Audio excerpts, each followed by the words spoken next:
दोस्तों, कभी कभी कुछ जगह हमें अपनी ओर इस तरह खींचती है मानो कोई अदृश्य शक्ति हमें वहां बुला रही है। पर क्या हो अगर वो बुलावा हमारी जिंदगी को हमेशा के लिए बदल दे। अनुराग और प्रशांत, दो जिंदा दिल दोस्त, रोमांच और खूबसूरती की तलाश में दिल्ली से हिमाचल की ठंडी वादियों की ओर निकले थे। उन्हें नहीं पता था कि उनकी यह यात्रा उन्हें ऐसी जगह ले जाएगी जहां इंसानों का कदम रखना मना है।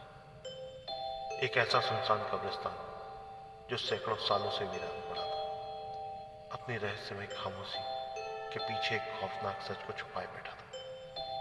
गांव के लोग इसे जन्नत का साया कहते थे, जहां से कोई भी लौटकर पहले जैसा नहीं रहा। उनकी यात्रा सिर्फ बर्फीली पहाड़ियों और खूबसूरत वादियों तक सीमित नहीं रहने वाली थी। कब्रिस्तान के अंदर कदम रखते ही एक ऐसी ताकत ने उन्हें जकड़ लिया जिसे समझना और बचना नामुमकिन था। उस रात जो कुछ भी हुआ उसने उनकी जिंदगी हमेशा के लिए बदल दी। क्या वे उस साए से बच पाए या फिर उनकी किस्मत पहले ही किसी और का कब्जा हो चुका था। यह कहानी है डर, रहस्य और अदृश्य ताकतों की उस साए की जिसने अनुराग की आत्मा को अपनी कैद में ले लिया।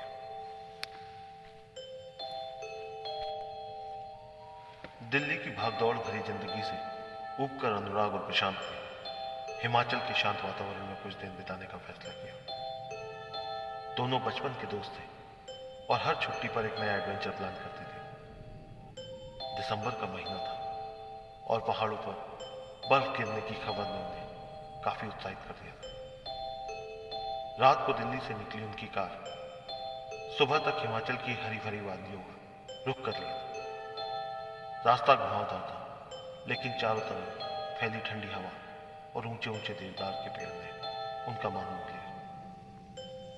ये जगह तो बहुत खूबसूरत है प्रशांत, अनुराग ने खिड़की से बाहर झांकते हुए कहा। हाँ, लेकिन ये खतरनाक मोड़ मुझे ज्यादा रोमांचित कर रहे हैं, प्रशांत ने मुस्कुराते हुए जवाब दिया। अनुराग ने ठहाका लगाया। बस अपनी कार का ब्रेक फेल। प्रशांत ने ठहाका लगाया और कहा, बस अपनी कार का ब्रेक सही रहे, यही दुआ है। दोनों हंसते हंसते एक छोटे से गांव में पहुंच गए। वहां के लोगों से उन्होंने पूछा कि आसपास कौन सी जगह घूमने के लिए ठीक है।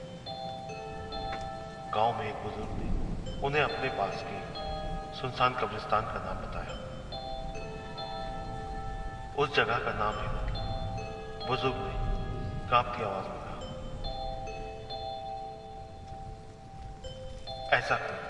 ऐसा क्या है? अनुराग ने हंसते हुए पूछा। वहां जन्नत का साया है।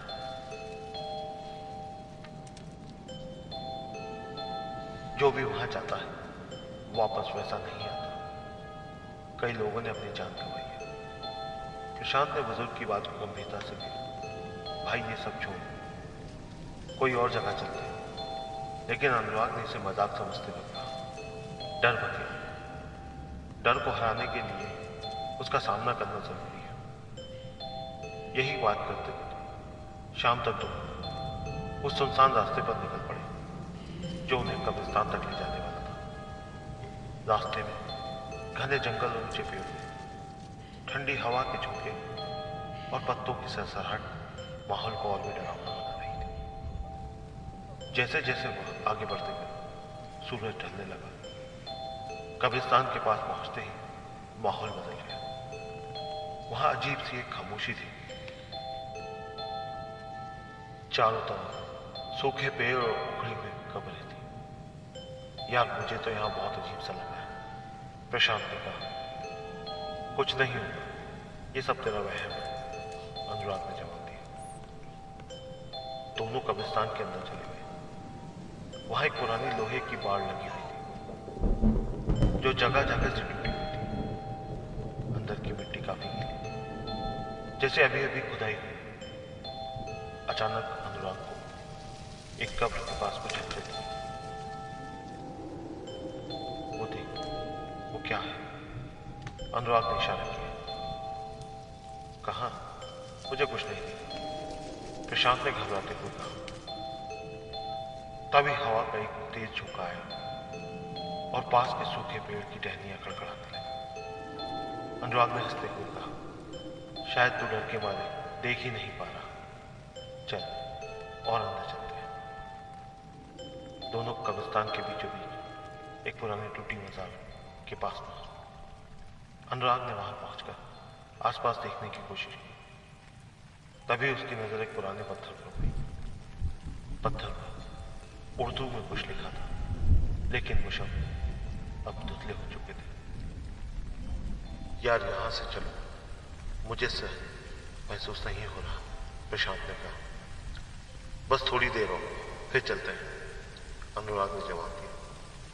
जैसे ही अनुराग मजार के पास गया, अचानक ठंडी हवा और तेज हो गई। तभी एक अजीब सी आवाज आई, जैसे किसी ने जोर से उसके कानों में कुछ फुसफुसाया। अनुराग चौंक कर पीछे मुड़ा, लेकिन वहां कोई नहीं था। तूने सुना? अनुराग ने प्रशांत से पूछा। क्या सुना? कोई कह रहा था यहां से जाओ। प्रशांत ने अब डरते हुए अनुराग का हाथ पकड़ा और कहा, चल यहां से निकलते हैं। लेकिन तभी अनुराग अचानक ठिठक गया। उसकी आंखें अजीब तरीके से लाल हो गई और उसकी सांसें अब तेज चलने लगी। वह जोर जोर से चिल्लाने लगा, तुम यहां क्यों आए हो? मैंने तुम्हें मना किया था। प्रशांत घबरा गया उसकी आवाज सुनकर। उसने अनुराग को खींचने की कोशिश की, लेकिन अनुराग ने उसे झटक दिया। मैं यहां से नहीं जाऊंगा, अब यह जगह मेरी है, अनुराग ने गहरे और डरावनी आवाज में कहा। प्रशांत यह सब देखकर बुरी तरह से घबरा गया। उसकी अजीब हरकतें अब प्रशांत और उसके परिवार के लिए परेशानी बनने वाली थी। प्रशांत किसी तरह अनुराग को वापस गाड़ी तक खींच लाया और उसे गांव में ले आया। लेकिन गांव के लोग उन्हें देखकर पीछे हटने लगे। यहां मत रहो, इसे लेकर किसी पीर बाबा के पास जाओ, गांव वालों ने डरते हुए कहा। किसी तरह से प्रशांत अनुराग को दिल्ली वापस लेकर आया। दिल्ली लौटने के बाद अनुराग की हरकतें और भी अजीब हो गई थी। वह रातों को चिल्लाता और कहता, मैं तुम्हें छोड़ूंगा नहीं। वो जगह मेरी थी। उसकी आंखें लाल हो जाती और वो अपने परिवार पर हमला करने की कोशिश करता। काफी जगह अनुराग को दिखाने के बाद आखिरकार प्रशांत ने अनुराग के परिवार को एक पीर बाबा के बारे में बताया, जिनकी चर्चा उस गांव में हुई थी। बाबा ने अनुराग को देखते ही कहा, यह उस जगह का मामला है जहां जन्नत रहते हैं। यह आत्मा इतनी आसानी से नहीं जाएगी। पीर बाबा ने जब यह बात अनुराग के परिवार को बताई, अनुराग के परिवार का रो रो कर बुरा हाल हो चुका था। अनुराग के परिवार ने पीर बाबा से काफी मिन्नतें की, जिसके बाद पीर बाबा ने रात भर तंत्र मंत्र किया। अनुराग की चीखें पूरे कमरे में गूंज रही। अनुराग की चीखें पूरे कमरे में गूंज रही थी।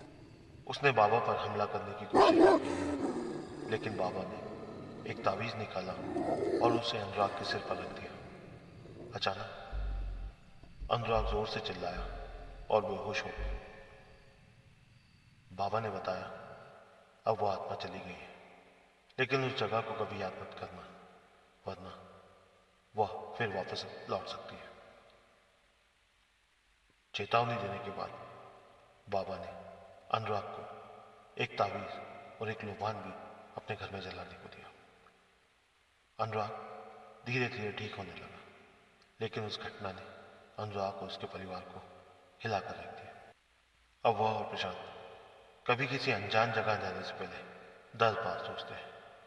कब्रिस्तान के रहस्य और जन्नत के साए ने उन्हें सिखा दिया कि हर जगह की एक कहानी होती है। जो उसे अनदेखा करता है, वो उसके लिए काफी खतरनाक हो सकता है।